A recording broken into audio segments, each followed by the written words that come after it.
Vale, entonces lo más importante a la hora de afrontar una lesión es diagnóstico y tratamiento.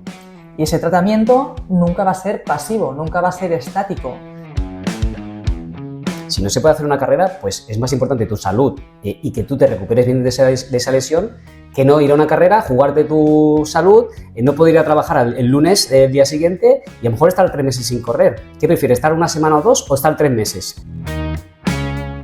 ¿Tú crees que hay una vinculación directa de la utilización de estas zapatillas con placa de carbono y la fascitis plantar? Totalmente. Primero, por la rigidez del material y segundo, porque claro, automáticamente cuando tú utilizas ese tipo de sustento, te cambian cómo se distribuyen todas las cargas en tu pie. Dime 3 cosas que dirías a alguien que invirtiera esos 60 euros para su salud y su prevención de lesiones.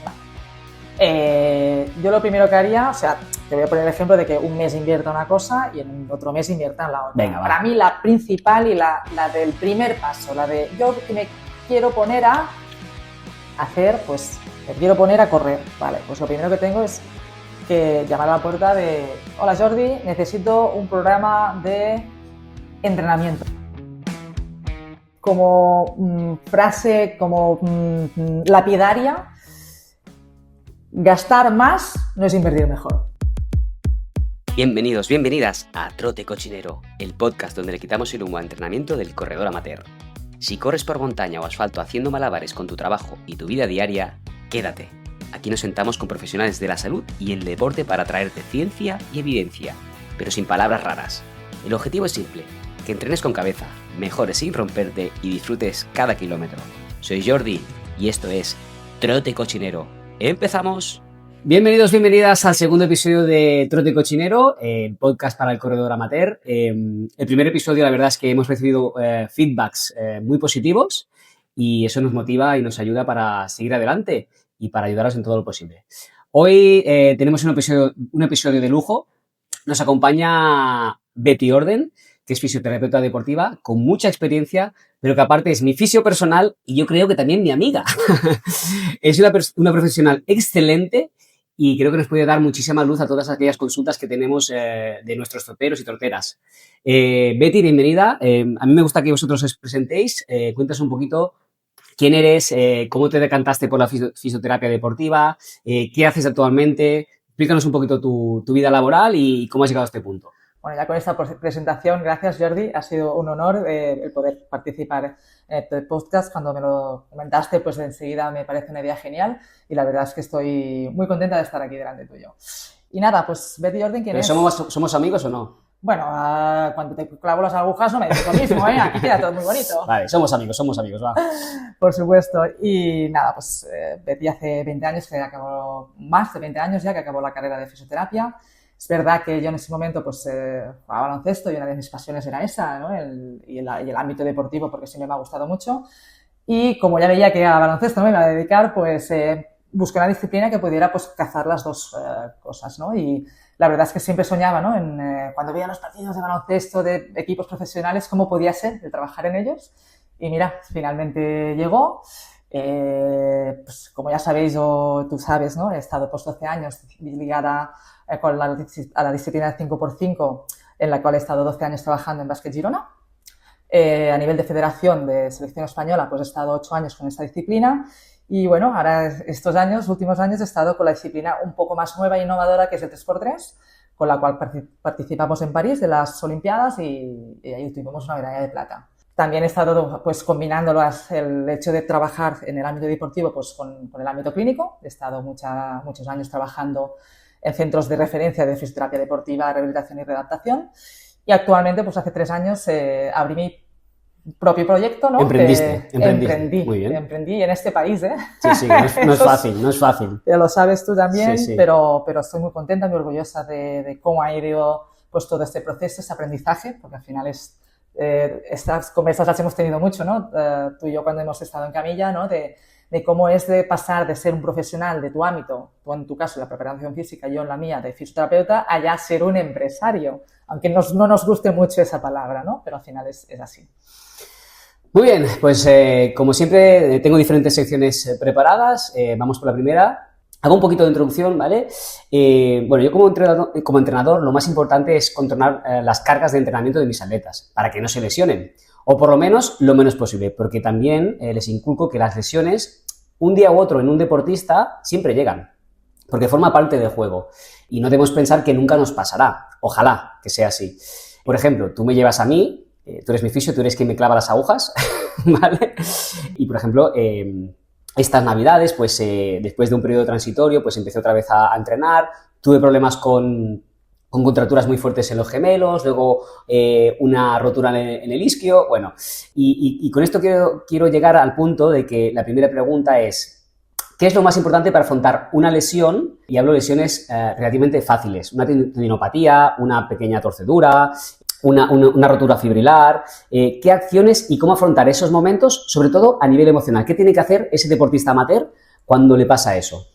Bueno, como tú bien apuntabas antes, el riesgo cero nunca ocurre en el deporte, aunque podamos hacer una planificación y hacer toda una serie de acciones que nos acerque a minimizar este impacto, pero que las lesiones es una realidad, ¿no?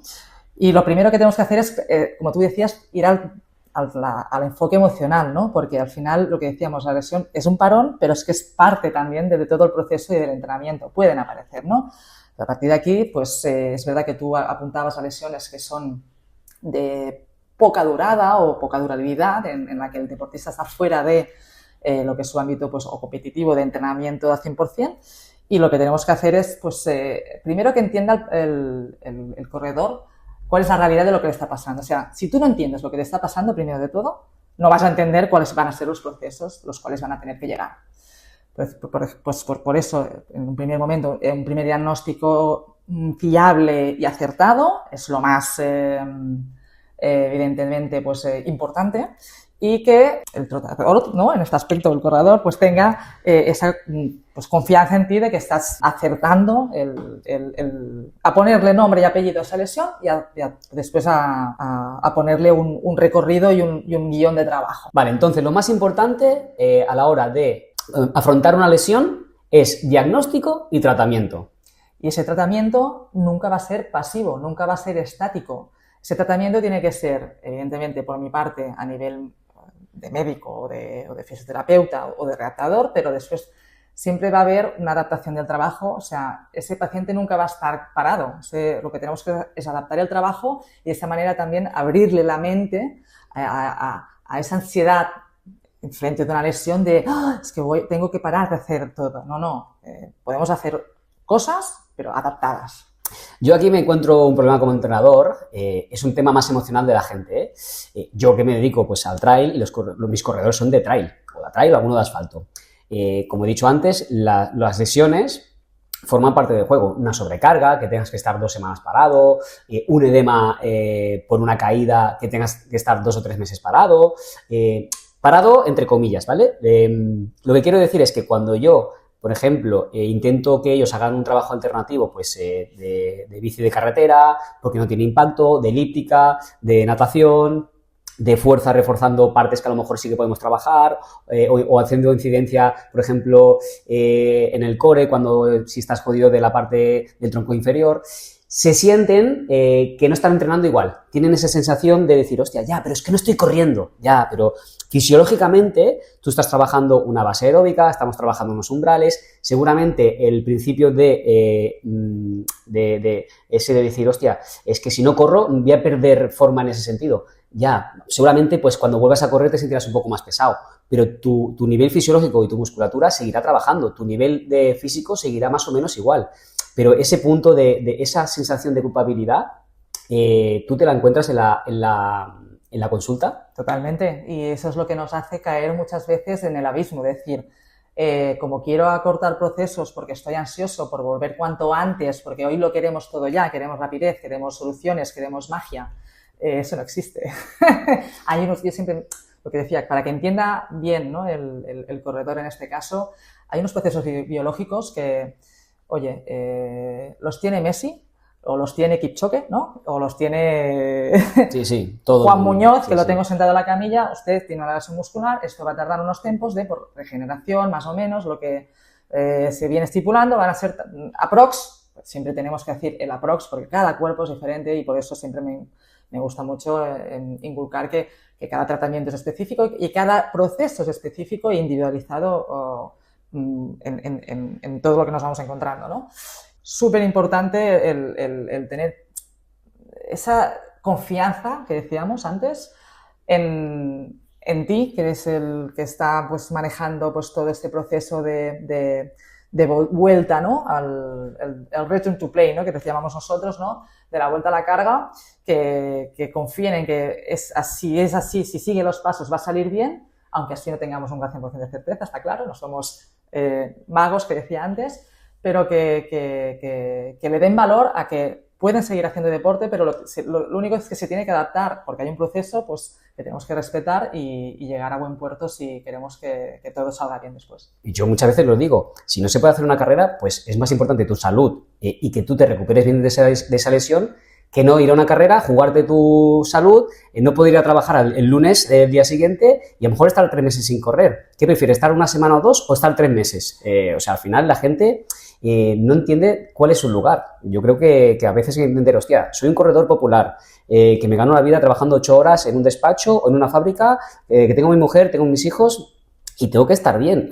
La carrera del domingo de la semana que viene, pues si no llego, no pasa nada. Yo creo que la gente tiene que entender eso. Y luego, a largo plazo, te diría. ¿A largo plazo? ¿Qué puede pasar? Si nosotros no estamos curando bien las lesiones en el momento que nos suceden, no pensamos en el... Exacto. A nivel de problemas de cartílago, bueno, pues que esto nos puede desencadenar una artrosis a largo plazo, que eso encadenará o desencadenará pues otro proceso más grave, ¿no? Exacto. Vale, otra pregunta que tengo para ti es un poquito diferente. El trabajo preventivo a nivel de hombres y mujeres, ¿vale? ¿Es lo mismo a nivel preventivo preparar el cuerpo de un hombre de 40 años, por ejemplo, que el de una mujer también de 40 años para correr, o debe enfocarse de forma diferente? El cuerpo es diferente a los 40, a los 50, a los 20. Está claro que tenemos que diferenciar que somos estructuralmente diferentes, pero porque cómo responde el cuerpo a la carga, no por capacidades, ¿vale? Tenemos las mismas capacidades, pero nosotros respondemos, tu cuerpo responde a un nivel de carga diferente que el mío, evidentemente por la preparación física que pueda haber, pero no solo hay unos aspectos estructurales que pueden ser a nivel de masa muscular. Vosotros tenéis mucha más masa muscular, nosotras no tenemos tanta, vosotros tenéis sobre todo una parte pues más intrínseca de rigidez a nivel de... No hay una elasticidad, en cambio la mujer es mucho más elástica, pero aquí hay un proceso muy importante que nos diferencia como sexo, que es el tema hormonal. Y este tema hormonal a nosotros nos provoca una menstruación. Y estos procesos durante la menstruación, pues hacen que nuestro cuerpo se comporte diferente y que haya unos niveles de un tipo de hormonas en unas etapas y en otras haya otro tipo de nivel de hormonas. Claro, eso influye directamente a nuestra retención de líquidos, a nuestra, sobre todo, absorción de las cargas de trabajo de fuerza y sobre todo a que nuestros tejidos estén más elásticos o menos, aquí el riesgo de lesión. Sobre todo, enfocar el trabajo siempre a la fuerza y al control lumbopélvico y sobre todo ya no solo a las cargas, sino de entrenamiento, ¿no? Pero estos dos pilares sí que tienen que ser factor denominador en común en los dos cuerpos para después afrontar la siguiente actividad, la que queramos, en este caso, correr. Muy bien, y siguiendo con un poquito de entrenamiento de mujeres, por ejemplo, el trail, el nivel de impacto yo creo que es mayor que, por ejemplo, un trabajo de asfalto, sobre todo en las bajadas que hay un proceso ahí a favor de la gravedad. Dime tú qué importancia tiene el core y los ejercicios hipopresivos para proteger el suelo pélvico de las corredoras. ¿Para qué les sirve y si es recomendable? Como te has dicho, en el trail y especialmente en las bajadas es cuando el cuerpo tiene que absorber fuerzas muy altas en muy poco tiempo de espacio, ¿no? Porque hay mucha repetición, ¿no? A ver, el core, para que entendamos, ¿no? Que es nuestra faja abdominolumbar junto con todo nuestro suelo pélvico, cuando hablamos de core, ¿no? Esto es lo que si está bien activado, pues transmite bien esa absorción de cargas, las da como que las diferentes zonas las vayan pues absorbiendo. Si hay una que falla, pues podemos tener disfunciones, ¿no? En el caso de la mujer, pues evidentemente esa disfunción puede ir directamente con pérdidas de orina y después lo que puede pasar es que haya un mal control lumbopélvico y eso nos puede originar lesiones a nivel tanto lumbar como de extremidad inferior de la pierna. Y tú, bajo tu experiencia, ¿tú crees que la mujer trabaja de forma específica esto? ¿No lo trabaja cada vez más? Venimos de que ahora se está mirando todo más en clave femenina. Estamos mirando la medicina más en clave femenina, porque hasta ahora no nos habíamos parado a pensar lo que estábamos hablando antes, ¿no? Que cómo son de diferentes nuestros cuerpos. Cada vez más es verdad que tanto también a nivel de ginecología, ¿no? Antes la mujer pues se embarazaba, procreaba y todo el mundo nos olvidábamos de este suelo pélvico. Pues ahora estamos pues muy concienciados en eso, todo en el trabajo hipopresivo, en el trabajo de todas estas zonas que vuelvan pues a tener su tono y su funcionalidad. Pues venga, vamos a por la segunda sección, radiografía del motor, y hoy vamos a hacer un monográfico de los glúteos, porque yo creo que es uno de los motores, muscularmente hablando, del corredor. Dime un poco, hablando de los glúteos, vamos a separarlos por 3 glúteos, el mayor, el medio y el menor, y vamos a hacer un poquito igual de cada uno de ellos. El glúteo mayor, ¿cuál es su función al correr? ¿Y cuáles son los mejores ejercicios para activarlo? Bueno, aquí casi los mejores ejercicios los vas a proponer tú, ¿no? Pero bueno, yo voy a hablar un poquito primero de fisiología, ¿no? Al final, el glúteo mayor pues es el principal extensor de cadera y eso significa que es el que nos propulsa, ¿vale? O sea, es el que nos empuja, ¿no? Y sobre todo también es para absorber pues en la carga de la fase de apoyo, pues es el caso de la carga, perdón. Si no trabaja bien, ¿qué pasa? Bueno, pues al final buscamos compensaciones, ¿no? A nivel lumbar. Y eso que tengamos una mala arrancada sería, ¿no? Es que también pues nuestro coste energético en el hecho nos va a generar más desgaste, ¿de acuerdo? Y nos van a aparecer en todos los 3 casos que haya un déficit de cualquiera de las 3 estructuras, pues evidentemente pues nos pueden aparecer sobrecargas o lesiones, ¿no? Ejercicios para que entendamos para cómo lo podemos activar mejor. Pues bueno, a un nivel pues más básico podríamos comenzar por un puente de glúteo. Si vamos ya pues elevando un poquito pues el nivel, pues ya con el hip thrust, el peso muerto también sería un muy buen ejercicio. El step up para hacer una transferencia ya de cuando estamos pues el step up es el ejercicio que subes con un pie a un escalón. Y hacemos pues la acción, ¿no? De como si nos propusiéramos hacia arriba, ¿no? Vale. ¿De acuerdo? Y después ya la última transferencia sería pues implementar la técnica de carrera, que haya esta propulsión pues ya de una integración real, ¿vale? Vale, y vamos al glúteo medio. ¿Por qué dicen que este es el salvavidas de la rodilla y el escudo contra la cintilla iliotibial? Claro, cuando hablamos de glúteo medio, la función principal es que haya esta caída de la pelvis para adentro, con su consecuencia caída de la rodilla a nivel interno también, ¿vale? Si esto se produce, pues evidentemente la rodilla nos colapsa hacia adentro, nos está tirando de esta cintilla, más los problemas que podemos tener al compartimento interno de rodilla, como puede ser pues a nivel de menisco, a nivel también del ligamento lateral interno. Y si esta biomecánica rodilla pues no está bien equilibrada, pues evidentemente nos van a aparecer síndromes pues entre la rótula y nuestra cara posterior de la rótula, ¿no? Síndrome femoropatelar, si me permitís, ¿no? Y aquí es donde tendríamos, pues, bueno, problemas a la larga quizá de cartílago y tener condromalacias o desgastes de la articulación. Vale, para que yo lo entienda, para que la gente lo entienda, el glúteo medio es como el seguro o el cinturón de seguridad que aguanta la rodilla. Por supuesto. Vale.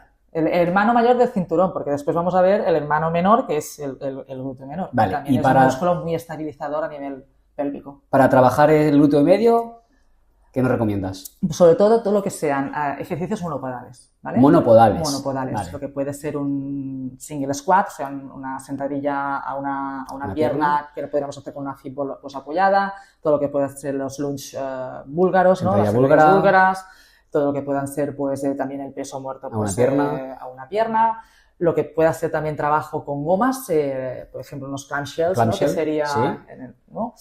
Y Monster Walks, ¿no? Sería a nivel de, nos ponemos la goma a nivel de justo la parte más superior de la tibia, justo debajo de la rodilla y desplazamientos laterales que nos pueden activar muchísimo esta estructura. Vamos, y el glúteo menor, creo que es el gran olvidado, pero ¿para qué sirve y cómo lo despertamos? Bueno, pues el glúteo menor al final lo que nos hace es sobre todo un trabajo muy importante en la estabilización de la cabeza humeral para que no haya una rotación interna también, ¿vale? O sea, lo que nos genera es un control de las rotaciones, ¿no? Si el hermano mayor, que sería el glúteo medio, estaba pues más pendientes de la pelvis, ¿no? Y eso nos influenciaba totalmente la rodilla, lo que nos va a hacer es también un control muy profundo de lo que sería la cabeza humeral, ¿vale? Un poquito, un nivel un poquito más abajo, ¿vale? Aquí lo tenemos que activar muy concienzudamente, o sea, con ejercicios muy lentos y que haya como una conexión muy de que yo estoy estabilizando y estoy teniendo un control postural de mi cuerpo exhausto y primar más, pues, casi la isometría o el movimiento estático de ese ejercicio, o sea, hacer casi... Por ejemplo, pones un ejemplo que sea más fácil. Ponernos en la pata coja, sería, ¿Sí? ¿no? Intentar, pues muy a poco ir como hacer como un peso muerto sin peso, ¿no? Sin el leg, ¿no? Ir a tocar el suelo y volver, pero muy lentamente. Incluso en todas las zonas, pues intentar, pues medio, pues hacer como un slow motion, te diría, ¿no? Los Monster Walks que antes habíamos hablado con la goma, pues la goma ahora la bajamos mucho más abajo, pero vamos con mucha más lentitud a hacer el paso, a notar esa acción y contracción de mi glúteo, ¿vale? Intentando pues conectar venga, estoy tirando de aquí, no estoy tirando de la pierna a hacer el movimiento, sino estoy tirando bien de esta estabilización.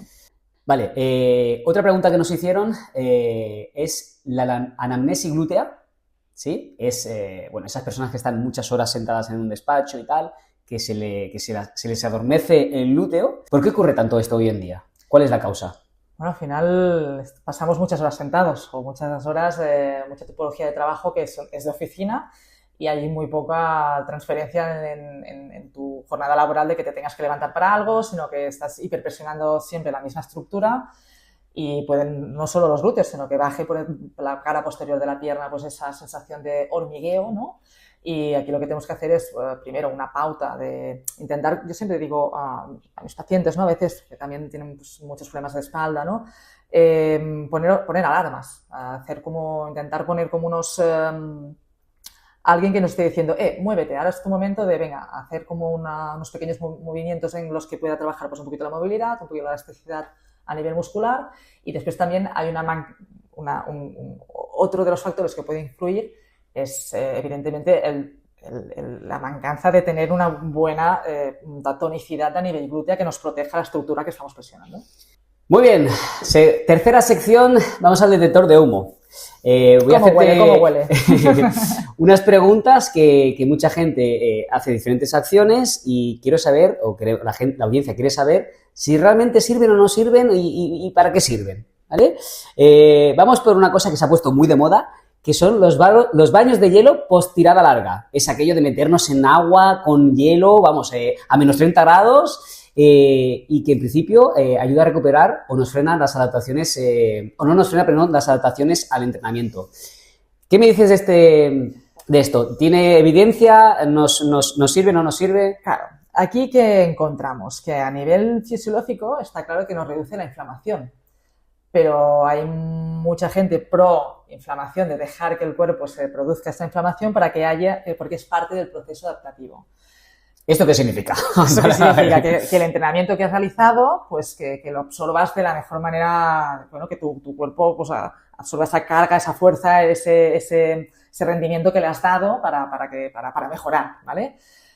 Yo, sobre todo, después de una carrera larga y de grandes esfuerzos, pensar que nosotros con el tema del 3x3 estamos siempre al aire libre, compitiendo a altas temperaturas y jugamos varios partidos al día, o sea, absorbemos pues mucha carga y alrededor del día porque nos van distribuyendo pues los partidos. Yo te diría que siempre es positivo soltar primero que tú sumerges las piernas, eso quiere decir que ya las desgrabas. Toda esa musculatura que hablábamos antes, estabilizadora, le das vacaciones, le das un descanso porque no tiene que aguantar ninguna carga de gravedad. Y después, a nivel de la temperatura que decíamos, ahora a 30 grados no, porque quizá tendríamos un problema de hipotermia, pero a ciertas temperaturas sí que es muy interesante pues para lo que decíamos, ¿no? Pues disminuir la inflamación, hacer un drenaje linfático y sobre todo el lactato también y los metabolitos que se producen, pues intentar limpiarlos pues lo más rápido posible. Nosotros normalmente lo solemos hacer alrededor de unos 8-10 minutos y ya salimos. Muy bien, baños de hielo, sí, ok. Venga, los típicos masajes de descarga, ¿vale? ¿Realmente tienen un efecto real y cada cuánto tendríamos que ir? A ver, está claro que los masajes pues mejoran la distensión muscular, nos mejoran a nivel de circulación, nos mejoran a nivel pues también neurológico, a nivel del sistema nervioso pues periférico, ¿de acuerdo? Hacerlos regularmente, más que regularmente, periódicamente, te diría, son una ayuda pues para mejorar el rendimiento evidentemente y acelerar la recuperación, no nos vamos a engañar.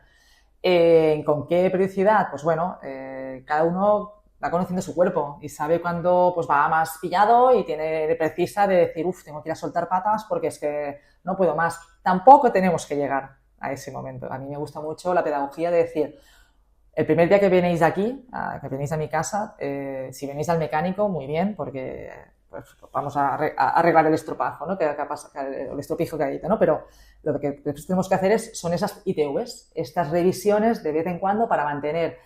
Ahora que ya nos conocemos tú y yo ya te tiro de las orejas, ¿no? Para decirte, oye, no te me duren más de los laureles, que vamos a tener esas cositas controladitas que hemos visto que tu cuerpo no trabaja bien o son más susceptibles de estar más débiles pues porque aún no se han tenido tiempo de trabajar y de adaptar o porque hemos tenido pues eventos de una magnitud que también pues necesitamos y precisamos de después un buen proceso recuperativo. Más o menos, ¿de cuánto estamos hablando? Yo siempre me gusta hablar de 4 o 6 semanas en periodo de entrenamiento normal y evidentemente después de una carrera pues sería también el gran momento o previo incluso para aquí quería venir yo. Bien. En el previo, imagínate que tengo yo una carrera el sábado, sábado, o el sábado que viene, la semana que viene, el sábado que viene tengo una carrera, ¿vale? La semana que viene, ¿qué día es el mejor día para yo poder venir aquí y hacer una descarga sin que me perjudique en esa carrera? Si yo tengo carrera el sábado. Correcto. A mí me gusta dejar siempre unas 48 horas de margen. O sea, para mí el día tope sería miércoles. Miércoles, jueves. Está claro que sí, miércoles. Yo como fisioterapeuta, parte de equipos profesionales que tienes que hacer un tratamiento el día antes del partido o incluso el mismo día, pues bueno, pues ya tengo en mis manos también herramientas que puedan ser menos invasivas y que puedan ser lo máximo efectivas para que tú puedas rendir. Pero a tratos generales yo hablaría de miércoles tope. Vale, y ahora tú imagínate que yo ya he hecho esa carrera el sábado y digo, hostias, que me duele todo, tal cual, no quiero hacer nada. ¿Tú aconsejas hacer algo o que para que esa recuperación después de la carrera sea más rápida o prefieres un descanso 100%? ¿Qué es lo mejor para el cuerpo?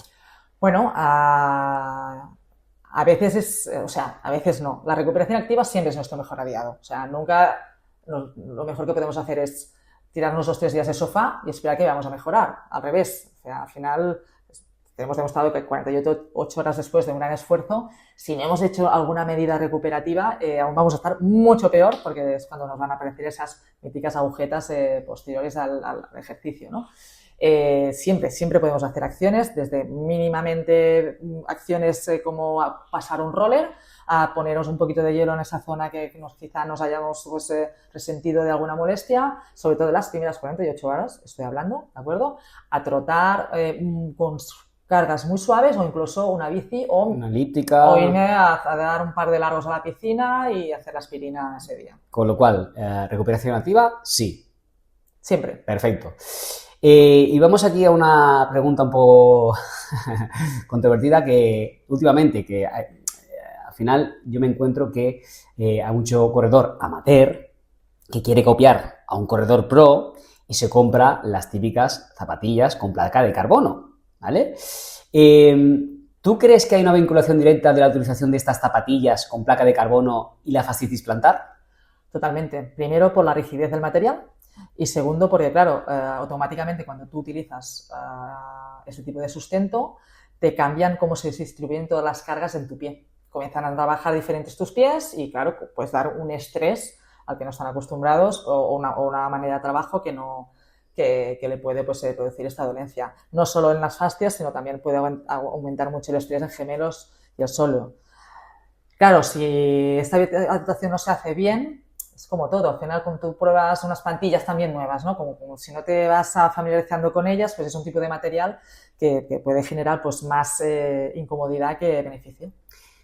Vale, yo te digo, ¿tú crees que para la gran mayoría del corredor amateur hace falta comprarse unas zapatillas con placas de carbono? No. Vale. Vale. ¿Quieres que me moje, eh? Aquí, sí, es que al final aquí nos mojamos. Vale. Venga, y última pregunta de esta sección. ¿Qué piensas de todo lo relacionado con las redes sociales? Y por una parte, pseudofisioterapeutas o curas milagrosas. ¿Qué piensas sobre eso? Y por otra, ¿qué piensas de los influencers o de gente amateur que cuelga muchas cosas por Instagram, por ejemplo, y que retransmiten su vida o su rehabilitación de la lesión por Instagram? ¿Qué piensas de todo esto? Por una parte, de los pseudofisioterapeutas o de las curas milagrosas y de los influencers que retransmiten su proceso de recuperación por redes sociales, por ese Instagram o por lo que sea. Intrusismo toda la vida ha habido y habrá. O sea, y más con ahora, con el impacto que hay con las redes, pues una persona que se ponga a hablar de un tema en el cual no es experto, pues eso nos vamos a encontrar, pues es el pan de cada día. Tú te encuentras seguramente gente que viene aquí que te explica ya su lesión. Ya se ha diagnosticado, ya sabe lo que tiene que hacer y tú haces esto, ¿no? Bueno, pues a veces puede ser que tengan razón y aquí tenemos que convivir con ello. Al final todos vamos a buscar información a las redes. Ya no hablo solo de Instagram o de influencers, ¿no? Hablo de, pues ahora pues con la IA, ¿no? ChatGPT, lo que sea. Vamos a, ¿por qué esto me pasa? ¿Por qué lo otro? Bueno, pues tenemos que lidiar con ello, es lo que decía al principio de la entrevista, lidiar con eso no, sino generarnos la confianza del paciente para que nuestro mensaje sea, vean que hay pues detrás una evidencia científica, que vean que detrás hay una formación y una experiencia, sobre todo, del bagaje que llevamos trabajando durante tantos años con deporte y ahí yo creo que eso es lo que va a pesar más. Bueno, al final lo que tendremos que entender es que ni hay milagros ni pócimas mágicas, que al final es nos tenemos que poner siempre en manos de buenos profesionales y escucharlos. Y respecto a la otra pregunta que te hacía, pues que hay mucha gente con muchos seguidores por Instagram o gente amateur que no tiene tantos, pero que tiene una lesión y tiene esa cosa de retransmitir todo el proceso de rehabilitación de esa lesión por Instagram, que a lo mejor le provoca una cierta presión, ¿no? Para gente que tiene muchos seguidores, pues esa persona es un ejemplo a seguir y según cómo puede ser incluso contraproducente para la persona que le sigue, o gente que es más de calle, ¿no? Una persona que pueda tener 2, 3, 4, 5.000 seguidores, que es pequeñito, pero que retransmite este proceso y que si los pasos a seguir no van con el timing que ella o él tenía previsto, pues eso conlleva una frustración, ¿sabes? Total. ¿Qué piensas de todo esto?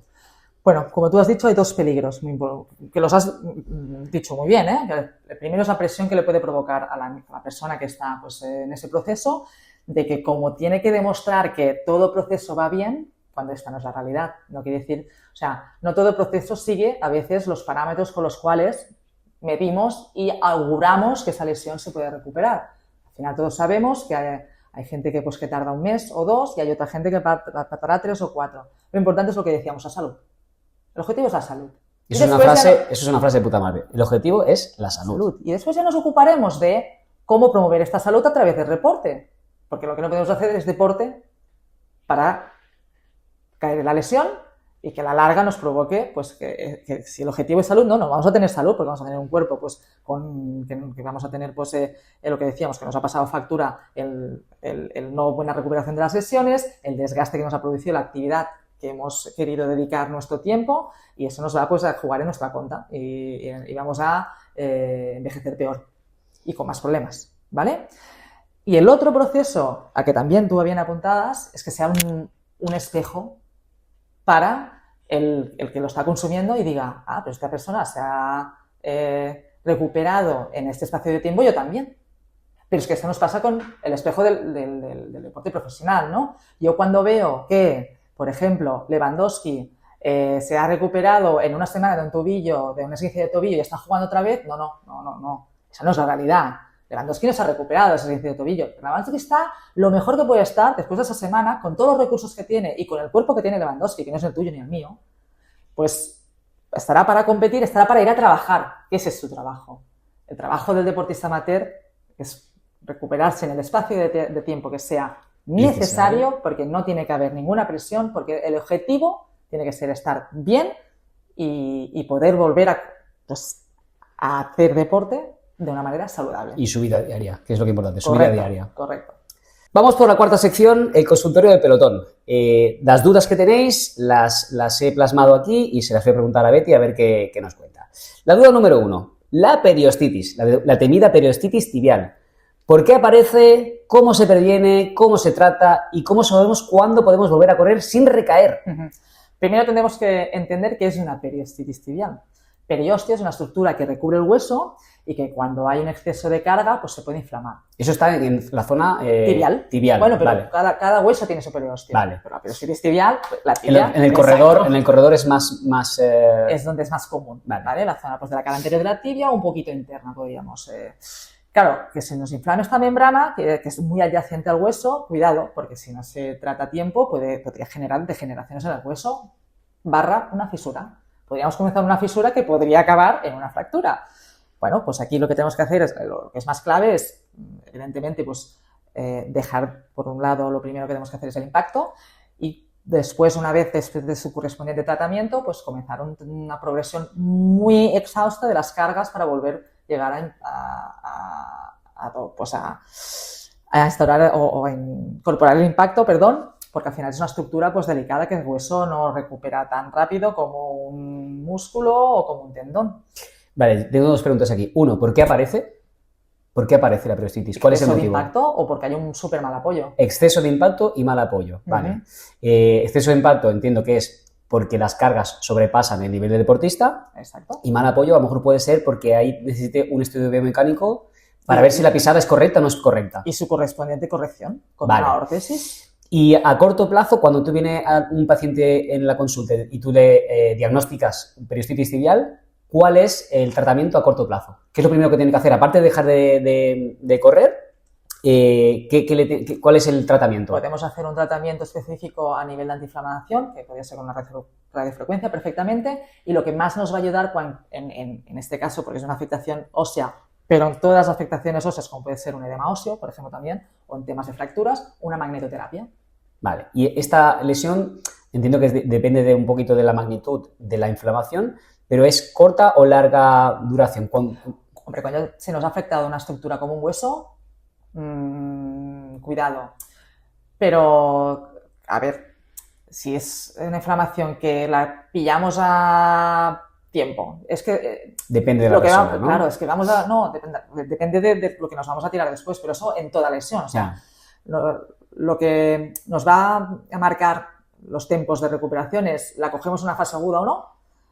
El corredor ha sabido parar a tiempo o ha seguido probando porque y si así pasaba, y si así... Esto es lo importante, o sea, yo siempre lo digo, cuando sintáis algo, cuando empecéis a sentir algo, o preguntáis a vuestro entrenador o a vuestro fisioterapeuta, o no tiréis más del brazo que de la manga, porque si no, una cosa que puedes pillar a tiempo, por ser cazurrillo o cazurrilla, ¿sabes? Tal cual. Se puede complicar muchísimo. Al final, cuando tengas unas sensaciones que no reconoces, que dices, hostia, otra cosa es que tengas una lesión que dices, hostia, esto ya sé lo que es.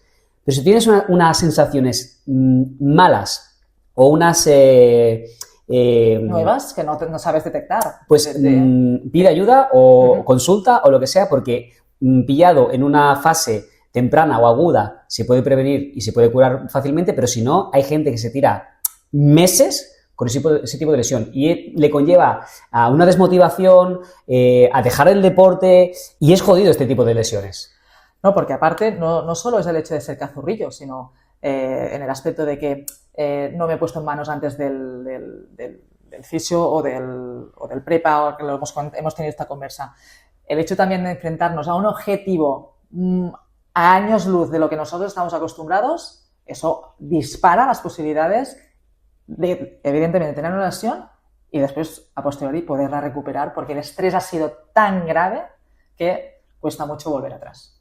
De eso también hay unos cuantos que, por el hecho de tener un objetivo competitivo X, y dice, es que me queda un mes, bueno, la hago y ya luego ya tal. Pues el hecho de hacer eso es firmar su sentencia de muerte, deportivamente hablando, porque han querido hacer una cosa que les ha llevado un estrés enorme al cuerpo, como dice Betty, y eso hace que por pura cabezonería y por no ser racional muchas veces, nos jugamos nuestra vida deportiva como amateurs, que no nos jugamos nada. Eso es lo mejor de todo, o lo peor, vaya.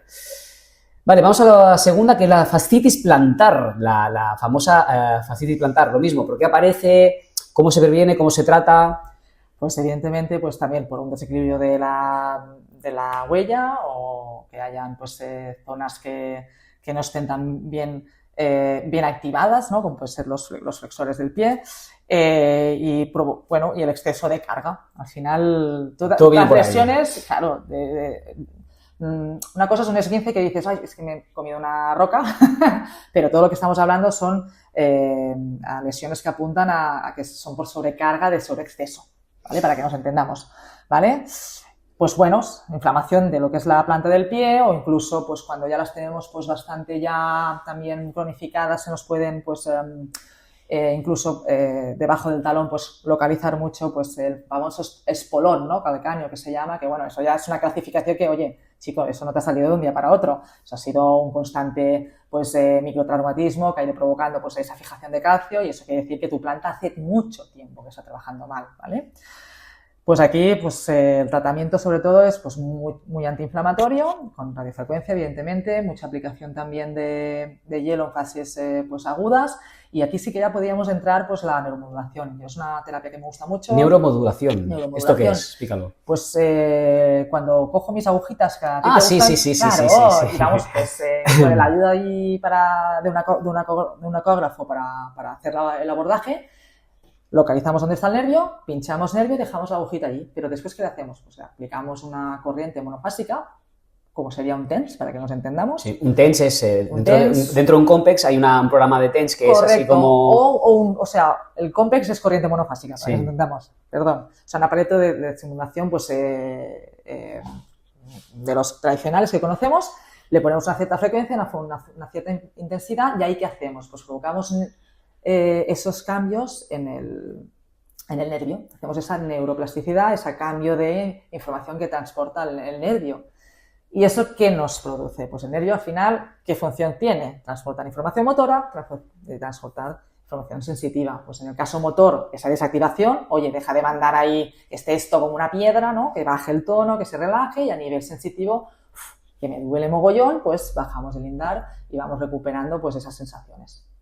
Muy bien, vamos a la duda número 3, que ya hemos hablado antes, que ha salido, que esto ya es por pura mala suerte muchas veces, pero sí que es verdad que al final forma parte de los corredores de trail, que es el famoso esguince de tobillo, que es el gran drama del trail. Mucha gente dice, es que yo tengo los tobillos laxos y me los doblo siempre.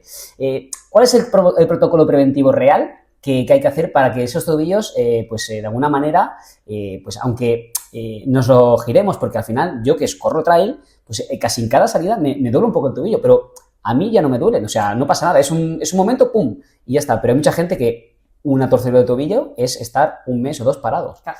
¿Dónde está el problema aquí? A ver, primero lo de siempre, ¿no? Tiene que haber un trabajo previo en lo que nosotros tenemos que intentar es pues trabajar esos estabilizadores de tobillo pues a nivel pues proceptivo, trabajando propiocepción, sí, y haciendo un trabajo reactivo, incluso no de caídas, podemos trabajar a nivel de pliométrico, ¿de acuerdo? Tú piensas que yo vengo del mundo del baloncesto y también es la lesión estrella, el esguince de tobillo, ¿de acuerdo? Aquí lo que tiene que analizarse es realmente cuál es el grado de laxitud. O sea, no es, tú te lo puedes doblar y no te pasa nada, pero puedes tener un tobillo muy estable. Pero claro, hay gente que tiene también un tobillo muy inestable, que es decir, muy laxo, muy elástico y tampoco se lo lesiona ya. O sea, o cada vez que se lo tuerce casi no le sale inflamación o reacción aguda de una lesión, porque los tiene tan dados que no implica pues daño tisular, daño del tejido. Pero eso es un error también. O sea, aquí cuidado porque se tiene que analizar muy bien este grado de inestabilidad o de laxitud que decíamos, porque aquí sí que si cada vez que no me voy torciendo, aunque no me provoque lesión, yo estoy llevando biomecánicamente esa articulación a un límite que no lo tendría que tener anatómicamente, no es normal. Y si no es normal, quiere decir que me estoy cada vez llevando pues, más cartílago, me lo estoy friccionando, puede haber alguna lesión pues, más de caire, de ámbito, de desgaste. Nos podemos estar aumentando o comprando boletos para tener una artrosis de tobillo con muchos puntos a una edad pues no tan allá. Con lo cual, a nivel de esguince de tobillo, recomiendas como trabajo preventivo, trabajo de propiocepción, reactividad y pliométrico. Perdón. Sí, y la fuerza, evidentemente. Muy bien. De fuerza. Otra duda que tiene la gente es ¿qué importancia tienen los dedos del pie en el corredor y cómo se entrena? Claro. Al final, nuestro último apoyo de la zancada, de la fase de carga, es el dedo gordo del pie. Y son una parte que influencia muchísimo la estabilidad del arco plantar y de cómo trabaja ese pie. Nos olvidamos mucho de ese trabajo específico, analítico de los dedos. Y no solo a nivel de fuerza, sino a nivel de movilidad. También, que trabajamos la movilidad de cadera, pues también podemos trabajar la movilidad de nuestros dedos del pie. Y eso es lo que trabajarlos, que nos va a mejorar, pues que haya un mejor control de que ese pie trabaje mejor en todas las fases, tanto de carga, desde que entra el pie en contacto con el suelo a la fase de despegue, y sobre todo también tener un pie ágil, que no esté rígido, ¿no? Y se va a mover pues, con más armonía, ¿de acuerdo? Y eso nos va a dar pues, también una economía de la carrera. Nos va a hacer trabajar mejor y lo que decíamos, ¿no? Nos va a mejorar el rendimiento y sobre todo el desgaste energético, ¿no? Cuanto mejor pues tengamos todo este equilibrio de todas las estructuras. Muy bien, vamos a una sección que a mí me gusta mucho, que es una sección como económica. La semana pasada pues yo a Marta, que era la invitada, que era nutricionista, le puse el reto de con 50 euros que me hiciera el carro de la compra de una semana, un carro de compra... Está chungo ahora esto, ¿eh? Que fuese saludable. Y yo te voy a dar un presupuesto de 60 euros, 60 euros al mes. ¿Qué tres cosas? No que cada cosa valga 15 euros o 20 euros, sino en total, dime tres cosas que dirías a alguien que invirtiera esos 60 euros para su salud y su prevención de lesiones. Vale. Yo lo primero que haría, o sea, te voy a poner el ejemplo de que un mes invierta una cosa y en otro mes invierta en la otra. Venga, para mí la principal y la del primer paso, la de yo que me quiero poner a hacer, pues me quiero poner a correr. Vale, pues lo primero que tengo es que llamar a la puerta de hola Jordi, necesito un programa de entrenamiento, que me analices un poquito en qué nivel estoy, que yo también te sepa expresar. Espérate, no le he pagado por esto, lo está diciendo porque por el libre, no le he pagado. Sí, es el mejor, tío. ¿Por qué no van a llamarte, tío? Bien, así me gusta. Sigue. Pero lo primero que tenemos que tener es un guión. Es un guión de... Primero la persona que se quiere poner a practicar un deporte tiene que ser muy consciente, primero, en qué situación está, ¿no? Y en qué, cómo su cuerpo pues, está para poder aspirar. Cuando digo objetivos no tiene que ser unas carreras, ¿eh? Cuando sea objetivo de decir, no, yo quiero correr de forma saludable, pero quiero comenzar a correr, ¿vale? Estoy en mi normopeso, estoy en un estado de fuerza pues correcto, de dónde vengo y hacia dónde quiero ir, y tú, baño de realidad, mira, esto tiene que ir así. O sea, que la primera inversión tiene que ser en un buen gurú de estructura de entrenamientos y que lo sigamos, ¿vale? Después el segundo mes me podría ir a valorar, ¿no? De decir, bueno, pues me voy a un profesional, como podría ser, pues, evidentemente un fisio, no voy a decir que sea Betty, pero en este caso, pues que nos pueda analizar un poquito estructuralmente, esa elasticidad está bien, a nivel de articulaciones tenemos alguna carencia de movilidad o de estabilización, que te vamos pues transferir esta información conjuntamente pues al preparador físico para que os adapte vuestro plan de entrenamiento. O sea, es lo que decía, ya no solo ir al físico cuando tengo la lesión, sino en plan, oye, ¿cómo me ves? ¿Qué crees que tengo que mejorar? Tú me vas a dar una visión diferente, ¿no? De en qué camino tengo que seguir para cumplir mis objetivos y no venirte a ver de emergencia, ¿no? No tenerte que llamar, pues en plan, por favor, hazme un apaño. Y lo tercero sería... Porque esto de apaños es lo que te pasa normalmente, es ¿no? muy normal. Es lo más normal del mundo, ¿no? Cógeme, que me ha pasado no sé qué, exacto. urgente. Urgente, ¿no? La urgencia, por favor, que me estoy muriendo, Y eso tercero, la que podamos también, es importantísimo el material con el cual estamos entrenando y estamos... que no puede ser es que yo digo, vale, me quiero ir a correr y me vaya con mis Victoria, ¿no? O sea, lo que decíamos, ni la placa de carbono...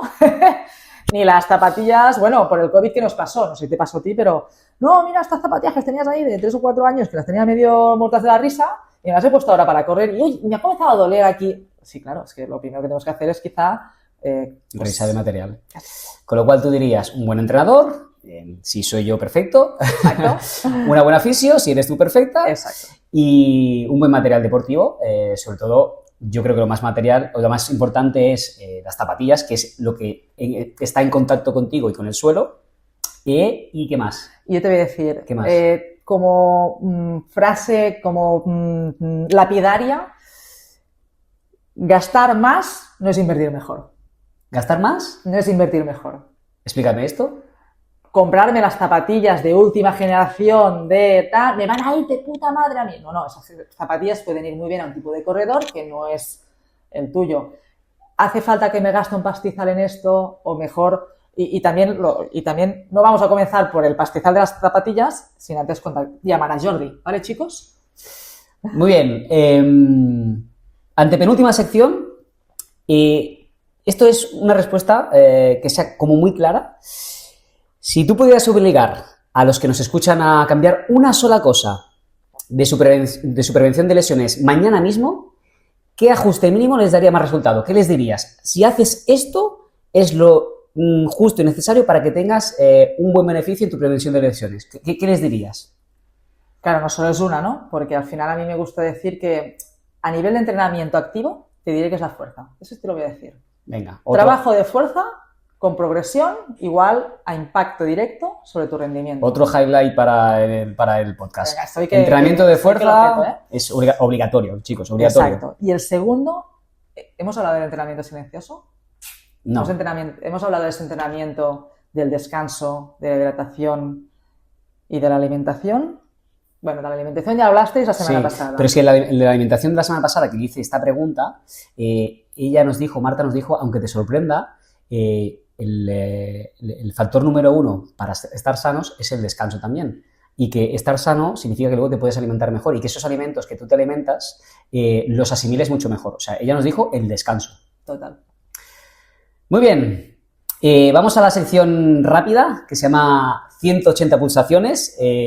Yo te hago una pregunta y es una respuesta rápida, sencilla y... Venga, y déjame que caliento, hago aquí unos ejercicios de Venga. activación.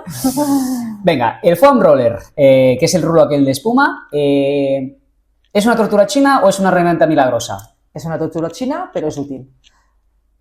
Vale. O sea que, ok, ¿no? Que para adelante. Vale. Sí. Compraros un roller. Compraros un roller. Poca inversión y mucha solución. Mucho beneficio. Sí. Ok. Un mito de la fisioterapia deportiva que prohibirías por ley. Cuando tenemos dolor, siempre hay lesión. ¿Desarrolla? Tenemos que aprender a veces a convivir con dolor, aunque no nos vamos a tirar piedras sobre la casa, ¿no? Por el hecho que hemos dicho antes, que no tenemos que nunca forzar en exceso demasiado, porque después podemos empeorar las cosas. Pero sí que tenemos que aprender que a veces, dentro incluso de cada proceso de recuperación, no vamos a empezar nunca con dolor cero. Muchas veces vamos a tener que convivir con ese dolor. Como todo, siempre equilibrio, ¿no? Esa es la palabra mágica clave que sí que ahí tenemos que buscar en todo proceso y en todo caso. Pero a veces cuando tengo el paciente en la camilla, es que me duele un poco aquí, digo, bueno, te puede doler porque ha habido esto, porque vienes de hacer esto, y es normal que puedas sentir esa sensibilidad aún que pueda estar presente. Y eso no quiere decir que haya lesión. ¿Estiramientos antes de correr, sí o no?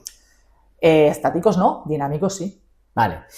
La crema de efecto calor antes de una carrera, ¿útil o engaña? Si no hacemos un buen calentamiento activo nosotros por nuestra parte, no nos va a servir de nada. Que para un último ajuste queremos notar ese puntillo más pero siempre habían hecho una buena rutina, porque si no hay una buena rutina, me pongo la cremita y yo me voy a engañar. Me voy a engañar que voy a estar ya pues preparado para la acción y no.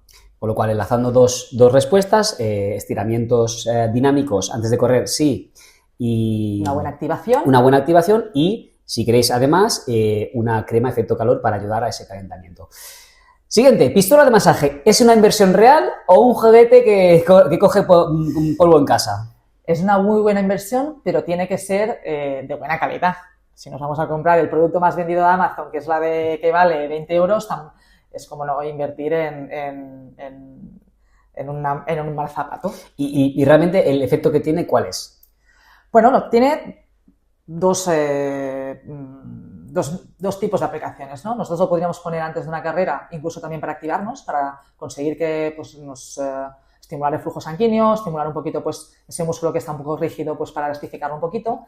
Y después de la actividad, pues sería el efecto contrario. Tengo el músculo rígido, lo que quiero es destensarlo y también intentar que vuelva a la normalidad con más pues, aceleración. ¿Correr con agujetas se quitan corriendo o mejor descanso 100%? Lo que hemos dicho antes, una recuperación activa, pero siempre modulando muy bien la intensidad. O sea, intensidad muy baja, trote cochinero y un poquito de dejar fluir y ganar la movilidad que necesitamos. ¿Te haces un esguince? ¿Te pones hielo rápidamente, sí o no? Primeras 48 horas de una lesión traumática o aguda, como podría ser pues, en esguince, siempre frío. Lo mejor, incluso con contrastes, o podemos hacer con agua, una agua tibia, incluso hay gente que pues, le gusta poner el tema de la sal por el magnesio, que también tiene sus aplicaciones antiinflamatorias, combinándolo con agua fría o aplicación de hielo directo, 10 minutitos, retirarlo, dejar esa articulación que quizá vuelva a ganar esa cascada inflamatoria y esa temperatura un poquito alterada en su estado inicial y volvemos a cortar un poquito ese proceso. Lo tenemos que dejar modular. Al final, un cierto proceso inflamatorio siempre nos es interesante porque quiere decir que hay actividad metabólica. Si hay actividad metabólica quiere decir que está llegando pues, también alimento para nuestro tejido, pero en exceso es bueno también drenar. Según tu criterio, ¿qué es más agresivo? ¿Correr por asfalto o correr por montaña? Claro, es que dependerá de la carga total. ¿Correr 10 kilómetros por asfalto o 30 de trail? Hombre, claro, aquí dependerá de los tempos y de la carga. Yo creo que a muchos nos alegra mucho esa respuesta. ¿Vale? ¿Qué piensas de las zapatillas minimalistas? ¿Es una locura o es genialidad? ¿Qué crees? Eso que decíamos, ejemplo, que no todo material puede servir para todos. O sea, ahora sí que te diría que en larga distancia no te la compraría nunca. En muy poca distancia, o yo incluso es que te diría, mira, pero eso es una opinión personal. Venga, o sea, opinión personal. Al final, por algo hemos desenvolupado materiales, por algo nos hemos puesto, pues nos hemos calzado y no vamos descalzos por la vida. Pero sí que es verdad que hay un punto de que llevarlo cuando no haces impacto, quizá en tu día a día, estimulas esos flexores que decíamos, ese control de estabilización del puente del pie que nos puede... O sea, haces trabajar la musculatura del pie, ahí puede ser interesante, pero a la que le pones carga, impacto, después dejas de absorber muchísimo todo lo que genera ese impacto. Y eso que se va directamente a tu articulación. Tobillo, rodilla, cadera, lumbar. Aparatos de electroestimulación, como el Compex, en casa, ¿vale la pena para un amateur? Para mí no hagáis esta inversión. Desarrolla. No es es más efecto placebo a veces. Si no lo utilizas con continuidad, no te va a hacer ningún tipo de estímulo o de beneficio. A nivel de procesos lesionales lo podría ver un poquito para estimular en fases iniciales el trabajo de fuerza, pero para descontracturar, para drenar, para aliviar piernas pesadas, bueno. ¿Y para hacer trabajo de fuerza puro y duro, como mucha gente lo hace? Pasivo no, te diría que activo. O sea, tú lo puedes incluir cuando activamente estás haciendo ejercicios, incluir pues esas fases que nos interesan de los programas que lleva, para reclutar mayor número de fibras y hacer un trabajo pues, más completo al músculo. Vale, para que lo entendáis, hay gente que se lo pone en el sofá, en las abdominales, mientras mira una película, Claro. ¿vale? Ahí no. Pero si tú, por ejemplo, estás haciendo un trabajo de cuádriceps en una máquina y cuando haces la contracción concéntrica coincide con el momento de máxima estimulación del cómpex, ahí sí que estimulas muchísimo más Reclutamiento muscular. el reclutamiento muscular, exacto, Ujú. ¿vale? O sea que cómpex con Netflix, no. Cómpex con gimnasio, sí. Venga, otra fase que quedará para la posteridad. Las medias de compresión, ¿realmente sirven para algo, no sirven? ¿O para qué sirven? Va. A ver, cuando nosotros aplicamos compresión a un músculo, lo que hacemos es que le privamos de hacer toda esa contracción a su completo. O sea, tienen un punto como de protección, ¿de acuerdo? Y para gente que tenga pues facilidad de que se me cargan mucho pues los gemelos, pues le pueda mejorar pues durante la actividad y sobre todo también a nivel circulatorio hay un tema de que también nos mejora. Vale, pero la pregunta que yo también quiero hacer es, que mucha gente lo hace, es que yo con las medias de compresión corro más, me canso menos. ¿Esto es así? Te aparece la fatiga del músculo en concreto quizá más tarde, pero al final... Milagros al Lourdes. Entrenar, exacto, es la clave. Vale, y siguiendo un poquito esto, presoterapia, estas botas que se han pueto de moda ahora, que llegan hasta la cintura, ¿no? Que la gente ya se la compra en casa, ¿esto realmente funciona? ¿En qué se basa? Sí, al final el drenaje linfático es lo que decíamos, ¿no? También nos hace una activación circulatoria, no solo nos incide en el aspecto linfático. Posterior al ejercicio, que lo que decíamos, he acumulado lactato, producto de desecho en mi músculo, necesito drenarlo lo más rápido posible para recuperación, nos va muy bien. Y otra cosa en la que a veces pues, no se piensa, nosotros que viajamos tanto, el tema de las presiones del avión nos hace mucha pupita las piernas, llegamos con mucha retención de líquidos, unas piernas muy pesadas y eso nos va genial para recuperar posvuelos, para estar a punto otra vez, porque a veces llegamos y ya tenemos que ir a entrenar. O sea que un poquito para poner a puntito las piernas nos va. Nada, hasta aquí ha llegado este segundo podcast de Trote Cochinero. Creo que nos ha dado muchísima información, creo que ha sido un podcast también que nos va a ayudar muchísimo. Darte las gracias por participar. A ti, Jordi, ha sido un placer, como siempre, y tengo la sensación que casi he hablado más yo que tú, que eso es como un poquito imposible en tu día a diario, ¿no? No, por el amor de Dios, no, yo dejo espacio para todo. Espero que te vaya muy bien como siempre, nos vemos en la consulta cuando me tengas que clavar las agujas y desearte lo mejor. Gracias, Jordi, lo mismo. Bueno, troteros y troteras, nos vemos en 2 semanas, estamos preparando el siguiente podcast que también os va a encantar. Os dejaremos las redes sociales de Betty y nada, a entrenar y a aplicar todos los consejos que os damos para que estéis físicamente mejor y disfrutéis al máximo de vuestro deporte favorito.